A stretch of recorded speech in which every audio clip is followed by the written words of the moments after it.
আসসালামু আলাইকুম ওয়া রাহমাতুল্লাহি ওয়া বারাকাতুহু। সাল্লাল্লাহু আলা নবিয়িল উম্মি ওয়া আলিহি ওয়া সাল্লাল্লাহু আলাইহি ওয়া সাল্লাম সালাতা ওয়া সালামান আলাইকা ইয়া রাসূলুল্লাহ। সম্মানিত ইমানদার মুমিন মুসলমান ভাই ও বোনেরা, তদবির দুনিয়া চ্যানেলে আপনাদেরকে স্বাগত জানাচ্ছি। আমি মোহাম্মদ রজব আলী। আজ আপনাদেরকে জানাবো নীল জাদুটোনা ধ্বংস করার তদবির সম্পর্কে।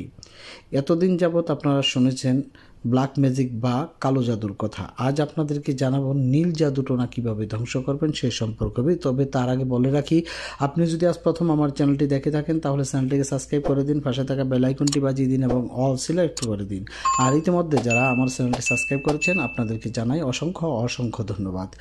তো সম্মানিত ইমানদার মুমিন মুসলমান ভাই বোনেরা, চলুন আমরা মূল আলোচনায় ফিরে যাই। আমরা এতদিন যাবৎ কালো জাদুর কথা শুনেছি, কিন্তু আজ আপনাদেরকে জানাবো আমি নীল জাদুর কথা। যেই নীল জাদু করলে সহসা এই জাদুগুলোকে ধ্বংস করা যায় না।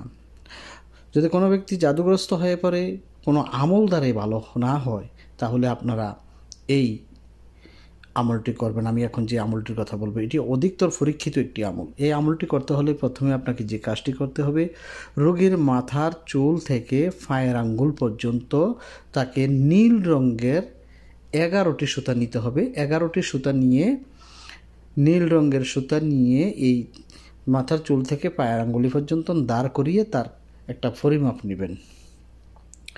পরিমাপ নেওয়ার পরে এই সুতাগুলোকে 4টি ভাঁজ করবেন। 4টি ভাঁজে ভাঁজ করে আপনারা প্রথমে কয়েকবার বেজোড় সংখ্যায় দুরূদ শরীফ পাঠ করে নেবেন। অর্থাৎ এই আমলের আগে পরে আপনারা দুরূদ শরীফ পাঠ করে নেবেন। এটি যখন আপনারা এই দুরূদ শরীফ পাঠ করে আপনারা কি করবেন, সূরা ফালাক, মহাপবিত্র আল কোরআনের 113 নম্বর সূরাটির নাম হচ্ছে সূরা ফালাক।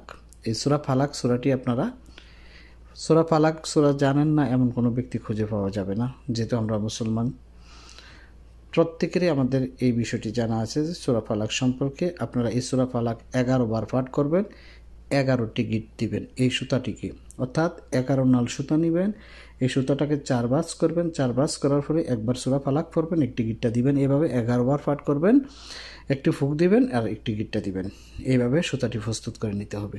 তো যখন সুতাটি প্রস্তুত হয়ে যাবে তখন আপনাকে এই সুতাটিকে জ্বলন্ত আগুনের মধ্যে নিক্ষেপ করবেন।